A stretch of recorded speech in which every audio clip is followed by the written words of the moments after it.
Good morning, or depending on when you're watching this, good afternoon, good evening, or good night. My name's Ross, and as always told out of Voice of Radio, so today we need to take a look at the Marnie and Steven decks. They're out in a week, which makes me personally very happy because I have them on pre-order over in Japan, and that means that in a week I can get them shipped over here and I will be delighted. But for us today, what is far more important is that we need to be taking a look at all of the cards which are going to be coming in this deck. And I think I might have mentioned it in the video earlier, but just in case I forgot, or just in case you didn't see it, past 150,000 subscribers on the channel, like 12:15 in the morning UK time. So huge thank you to anyone that's been following and supporting this for any length of time at all. That is a ridiculous number, and I'm very happy. Thank you to all of you. Now, a couple of weeks ago, I made a prediction as to which Pokemon would be featured in these Marnie and Steven decks, which ones that we hadn't previously seen would be in there. We nailed it.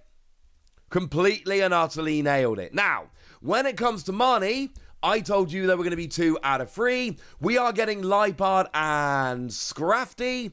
We are not getting Toxicroak.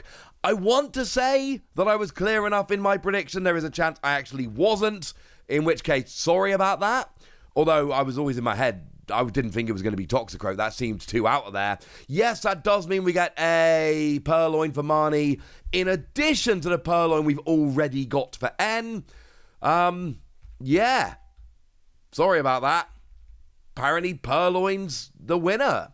Although, remember, N doesn't get a Liepard, but Marnie does get a Liepard. Although, do remember, it is N's Purloin and Marnie's Purloin. And Marnie's Liepard only evolves from Marnie's Purloin, not from N's Purloin or any other Purloin. That is very, very, very important. Sound like a plan? Excellent. So let's start off then, having a little bit of a look at...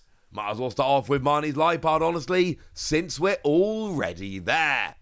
And what we've got here is Stage 1 Darkness Pokemon, and we got 2 Darkness Energy, 70 damage, but if your opponent's active Pokemon is an EX, it does 70 more damage. Quick reminder here that I do always check my translations with the lovely Antoine Boulet, and sometimes I use their translations to get slightly better wording than mine, but just to be clear, I am doing all these translations all myself. I did learn how to do them a while ago, because it's better if I can do them myself, frankly. Now this is... it's okay. It's fine. Marnie's Liepard, 2 energy, 140 against an EX is alright. The biggest problem here is that you're not getting weak EXs. You know, something like Squawkabilly, for instance. Nice weak EX, sees a bunch of play in a bunch of decks. This is the kind of thing you would be wanting to KO, but no. They've only got 160 HP, but they're still 20 away. And yes, I know you can make it up, that's not the point. You will get Mew for what it's worth because you're hitting for weakness. So against Mew, you'll be doing 280. But then again, Gardevoir's an EX that's weak. But Gardevoir's not got 280. Gardevoir's out of range.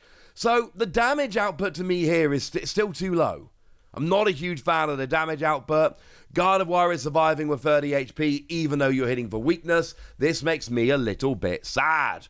Do remember, of course, that Marnie's Grimmsnarl on evolution lets you accelerate 5 Darkness Energy to your Marnie's Pokemon, which is lovely. So the energy cost isn't the worst, because 2 energy on stage 1 you should be able to manually attach.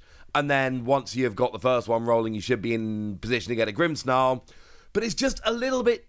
it's not enough for me. The damage is just a little bit too low. The Purloin, for what it's worth, same deal. Single energy, but it does 60 to an EX. 120 if they're weak. It's alright.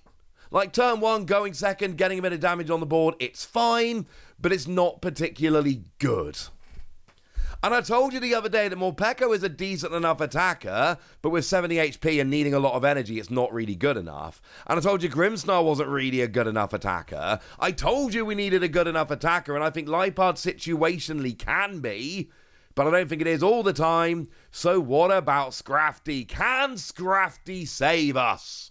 Well, if we take Scraggy, just to start off with here, we've got 70 HP, free energy 50, and you have to discard an energy from your opponent's active Pokemon. I say have to like it's a bad thing. It's cool. It's free energy, and it's weird, right? Because on the one hand, you're looking at it and you're like, well, free energy, Grimmsnarl can get that. On the other hand, you don't want to put free energy on a 70 HP basic. You just don't. And it's not that great even when you do. So maybe we evolve up into Scrafty here and see if we've got anything better. Well, single energy 40 is...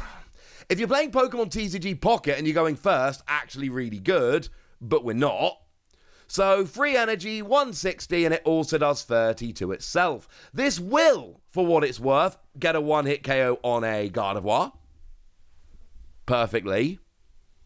Which is good.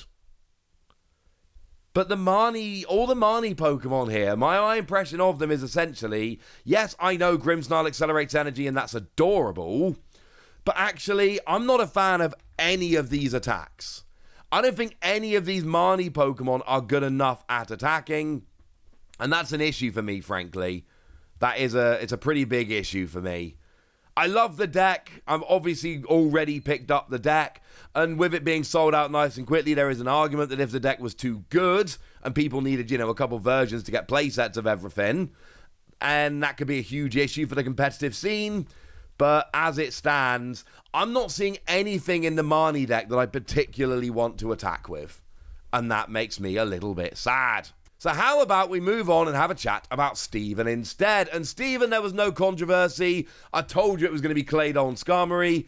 It's Claydol Skarmory. Once again, I'm going to give myself credit for calling it and making a video calling it. But I'm also going to say that actually, if you looked at the numbers of Pokemon that were already in this Steven's Metagross deck, and you had a look at which Pokemon Steven had in the video games, they were literally the only choices. You had to do a tiny bit of work to get there, figuring out, Pokedex number, because obviously the Pokemon are all in Pokedex number, figuring out where the gaps were and Pokedex number and what Steven's got. But once you did, it was very straightforward.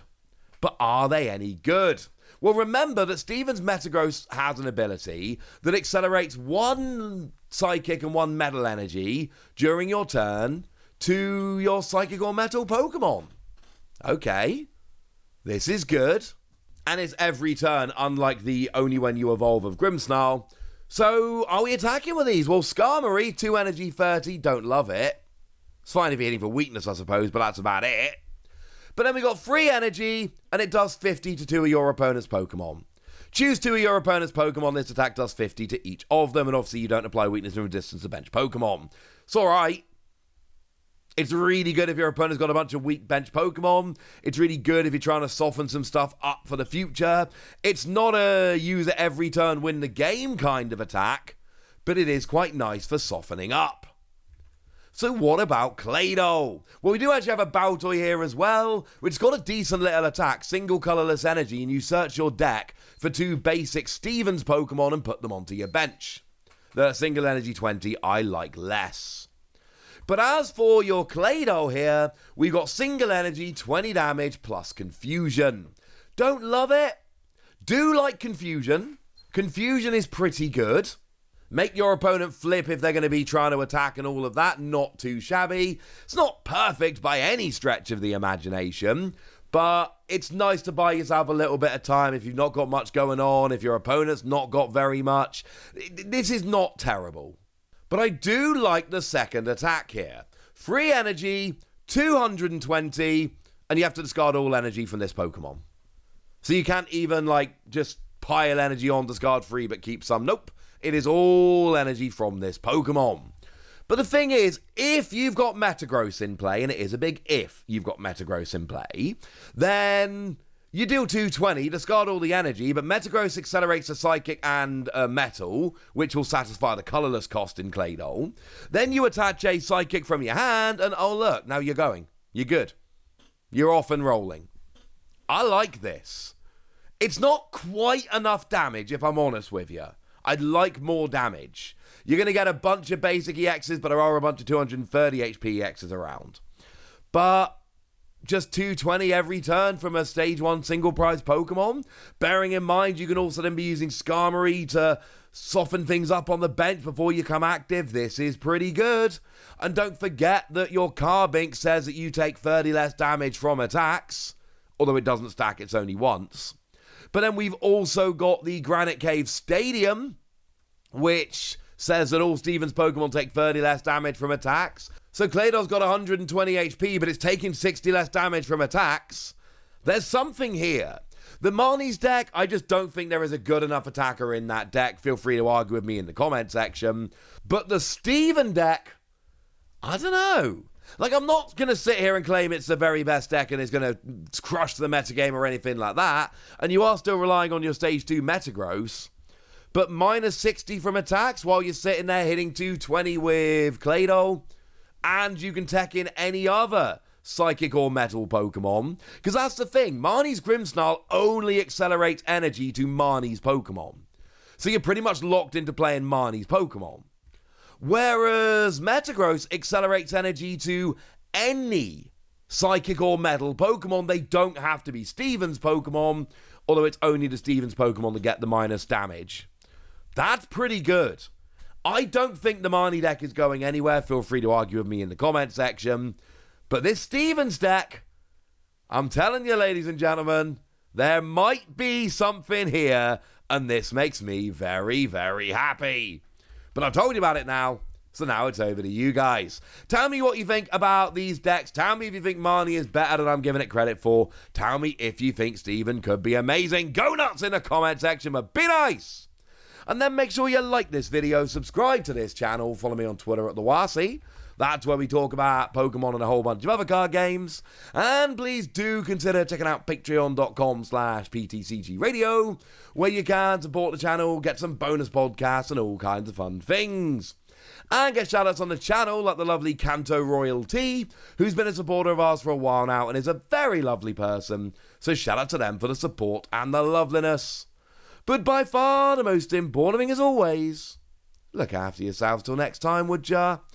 Thank you very much for watching. My name's Ross, and you've been watching PTCG Radio.